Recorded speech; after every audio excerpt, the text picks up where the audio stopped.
You know what nobody tells you about starting to save money from scratch? That it's not actually about the money. Yeah, I said it.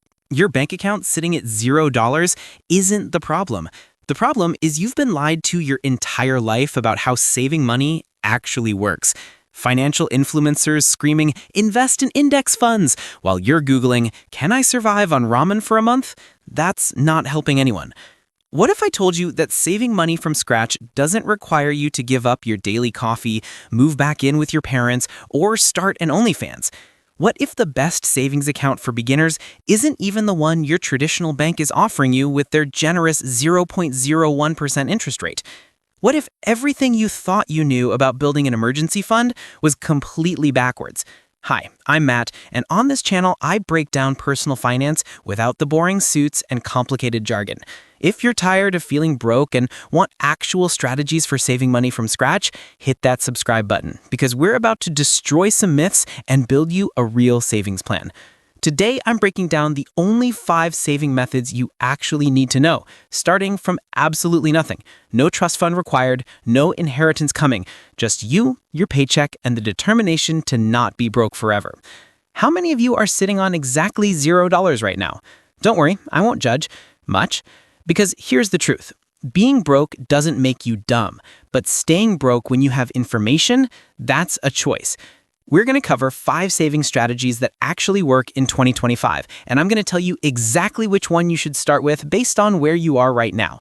Stick around till the end because I'll reveal the one method that literally does the work for you while you sleep. But first, let's talk about why your current savings account is basically robbing you in broad daylight. Let's start with the most mind-blowing scam in personal finance, your regular savings account. Right now, if you have money sitting in a traditional savings account at a big bank, you're probably earning about 0.01% interest. Let me put that in perspective for you. If you save $1,000, after 1 year, you'll earn, wait for it, 10 cents.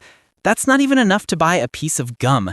Your money is sitting there like a teenager in summer, doing absolutely nothing.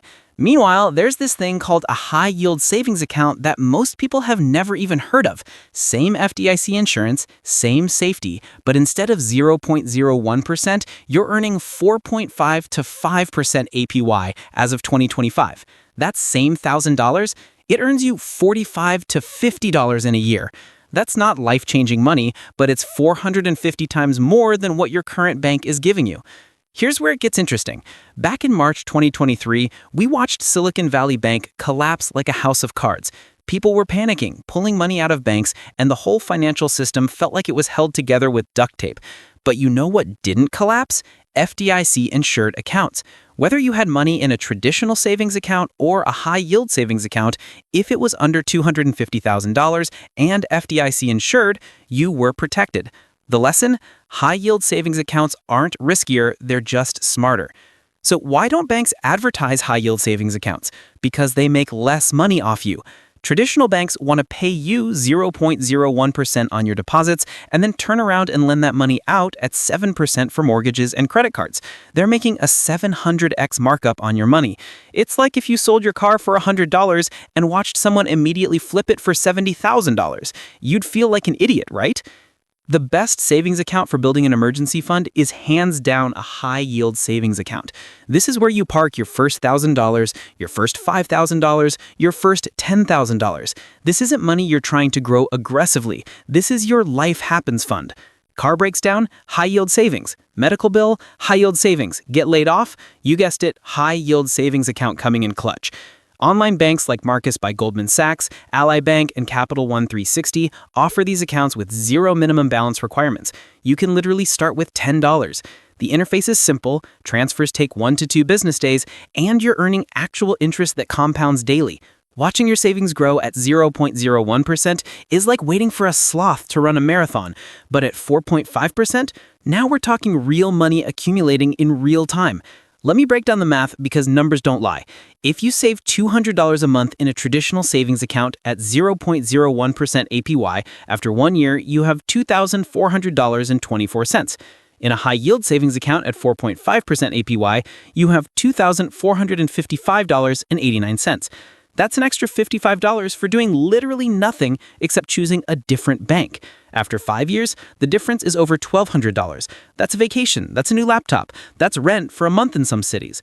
But here's what nobody tells you about interest rates, and this is the part that's going to blow your mind. We're getting to that in just a second. But first, let's talk about why having all your eggs in one basket might not be the move. Pause for a second. I need you to actually think about this. Real talk, when's the last time you actually saved for something specific instead of just hoping money magically appears when you need it? If you're like most people, you have one savings account with one number, and you're supposed to somehow remember that $500 of it is for your car insurance, $300 is for vacation, and $150 is for that thing you promised yourself 3 months ago. That's chaos. That's not a saving strategy. That's financial Russian roulette. Enter the sinking funds method, which is basically Marie Kondo for your money. Everything gets its own category, its own purpose, its own little home. This isn't some revolutionary new concept. Your grandparents called them envelopes. But in 2025, we do it digitally because we're not animals. Here's how it works. You create multiple savings accounts, each with a specific goal. One account for emergencies, one for vacation, one for car repairs, one for holiday shopping, one for that new laptop you've been eyeing.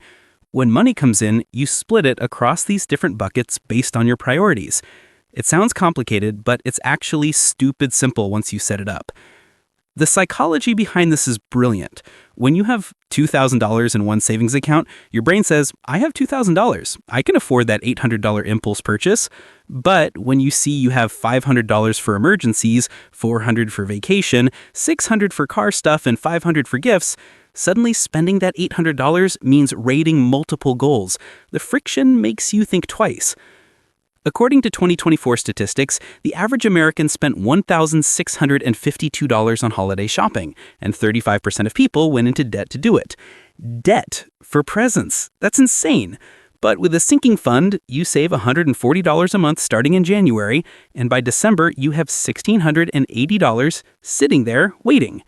No credit card interest, no January regret, no I can't believe I spent that much conversations. Most high-yield savings accounts let you create multiple sub-accounts for free. Ally Bank calls them buckets, Marcus calls them goals, Capital One calls them savings goals. Different names, same concept. You're compartmentalizing your money so each dollar has a job, and fired dollars don't get to retire early. The beauty of sinking funds is that they work for any goal, any timeline, and any amount. Saving for a $3,000 vacation in 10 months? That's $300 a month.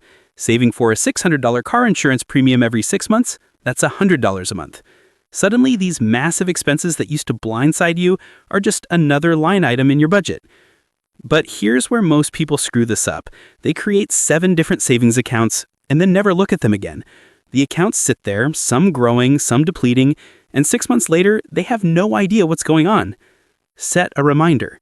First of every month, check your sinking funds. Adjust as needed. Life changes. Priorities shift. Goals evolve. Your sinking fund should too. In 3 minutes, I'll show you a savings method that actually pays you more than high-yield savings accounts. But there's a catch. Before we get there, let's talk about the sophisticated cousin of your savings account.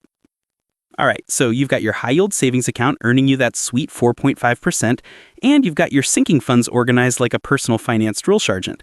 Now let's talk about money market accounts, the option that sits right in the middle of I need access to my money and I want to earn more interest.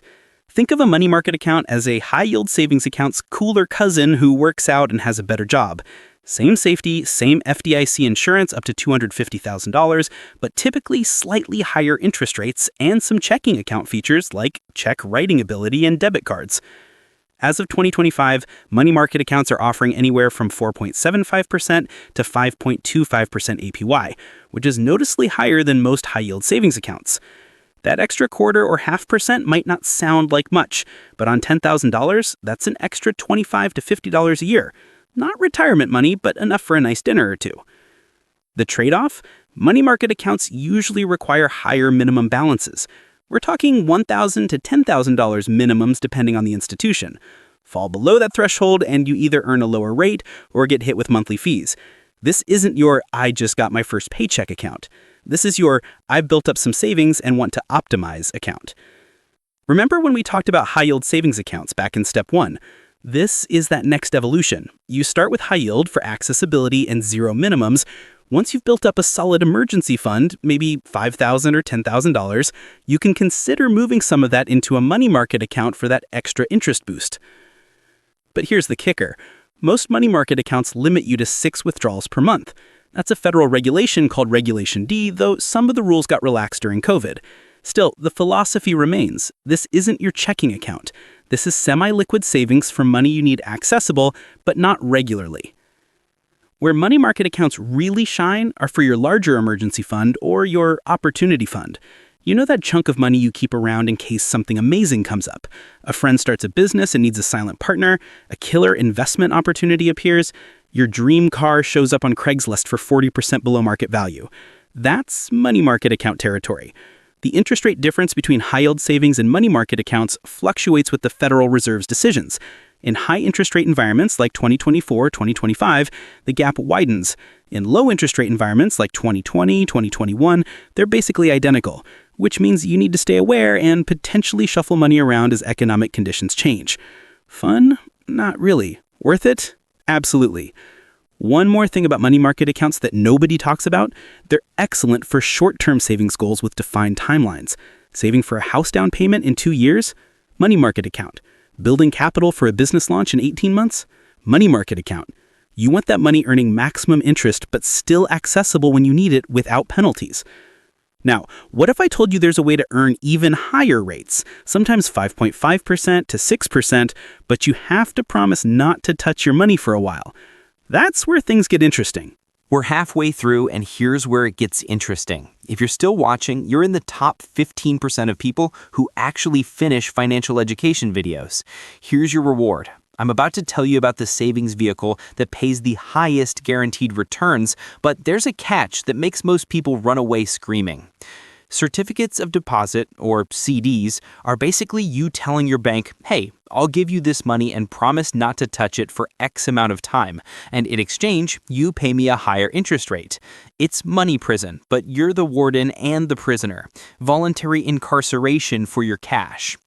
Wait, before you skip this because CDs sound boring, hear me out.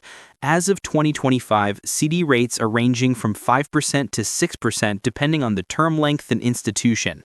That's higher than high-yield savings, higher than money market accounts, and it's guaranteed. The stock market could crash tomorrow. Bitcoin could go to zero. Your CD still paying you that 5.5% like clockwork. Let's compare 2022 to 2025 to show you how wild interest rates have been. In 2022, CD rates were hovering around 1 to 2%. Absolutely pathetic. Fast forward to 2025 after the Federal Reserve's aggressive rate hikes to combat inflation, and suddenly we're living in a 5+% CD world.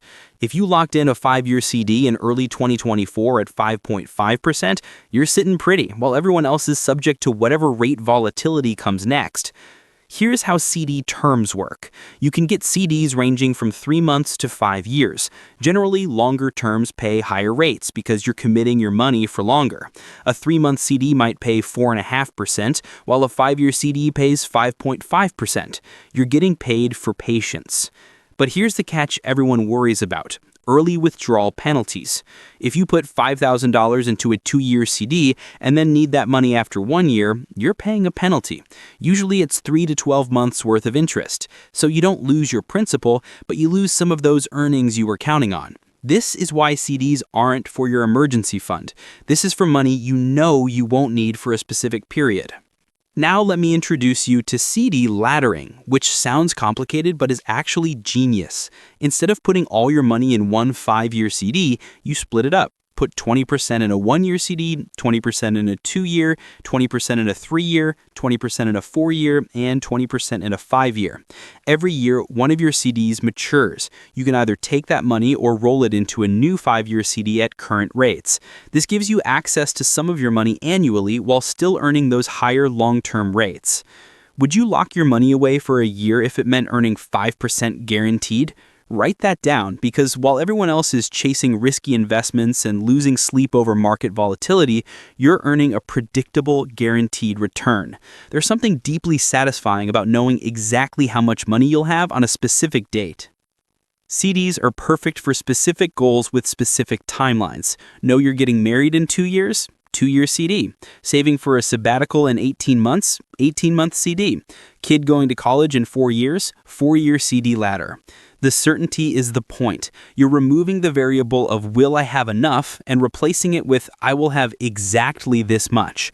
One sneaky strategy. In high interest rate environments like now, lock in those rates with longer term CDs. If the Fed starts cutting rates in 2026, 2027, you'll be earning 5.5% while new CDs are paying 3%. You're locking in today's rates for tomorrow's environment. That's playing chess while everyone else is playing checkers. But here's what I've realized after years of optimizing savings. You can have the perfect accounts, the perfect rates, and the perfect strategy, and still save nothing if you're relying on willpower, which brings us to the final method. Let me ask you directly, be honest. Do you trust yourself to manually transfer money to savings every single month without fail? Or are you human like the rest of us? Yeah, that's what I thought. The pay yourself first strategy works for one simple reason. It removes you from the equation. You are the weakest link in your savings plan. Your intentions are pure, your goals are real, but your follow-through, that's where things fall apart. Here's how most people save. They get paid, pay bills, buy groceries, grab dinner out a few times, subscribe to 17 streaming services they don't watch, and then save whatever's left over. Spoiler alert, there's never anything left over. This method has a 0% success rate for 95% of people. Automated savings flips the script. The money leaves your checking account before you even see it, before you can spend it, before you can convince yourself that I'll save extra next month to make up for it. It's gone. Into savings, done. And here's the beautiful part. After about 2 months, you completely forget it's even happening. Your brain adjusts to your new available balance. The psychology behind this is backed by behavioral economics research. The famous Save More Tomorrow program showed that when companies automatically enrolled employees in increasing 401k contributions, participation rates shot up from 30% to over 80%. When saving is automatic, it happens. When it requires action, it doesn't. In 2025, there are more automation tools than ever. Your employer might offer direct deposit splitting. Most banking apps have auto transfer features. Apps like Capital, Digit, and Chime round up purchases and save the difference. You spend $3.47 on coffee, the app charges you $4 and saves the 53 cents. Painless, invisible, effective. Here's my personal automation setup. On payday, 20% goes directly into a high-yield savings account. I never see it. Then $50 a week auto transfers to my vacation sinking fund. That's $2,600 a year for trips without thinking about it. Another $100 a month goes to my money market account. I set this up once 3 years ago and haven't touched it since. Apps doing the saving for you because, let's face it, you won't. Remember what I said about high-yield savings at the beginning? This is where it all comes together. You automate transfers to those high-yield accounts organized by sinking funds with some in money market accounts and maybe a CD ladder. You're combining all these strategies into one system. The key is starting small. Don't try to automate $500 a month if you've never saved before. Start with $25. Get comfortable. See that it works. Then increase it. Every raise you get, increase automation by half the raise amount. Got a $200 a month raise. Increase automation by $100. You still feel richer, but you're also rapidly accelerating your savings. One more thing about automation. It builds the habit without building the habit. You're not relying on discipline or motivation. The system does it for you. And over time, as balances grow, something shifts. You start thinking of yourself as a saver. Your identity changes. And once your identity changes, the behavior becomes effortless. So which method are you starting with? If you're at $0 right now, open a high-yield savings account today and automate $10 a week. That's $520 a year. If you've got $1,000 saved, split it into sinking funds. If you're sitting on $10,000, move some to a money market account and consider a CD ladder. The truth is, saving money from scratch isn't about massive sacrifices. It's about being slightly smarter than the system designed to separate you from your money. Your bank wants you in that 0.01% account. Credit card companies want you spending. But you're smarter than that. You watched this far, which means you're serious about building an emergency fund and taking control of your financial future. The best time to start saving was 10 years ago. The second best time is right now. Stop waiting for the perfect moment. Stop waiting for more money. Start with what you have, where you are today. Because saving money isn't about the destination, it's about becoming the kind of person who saves. And that transformation, that starts now.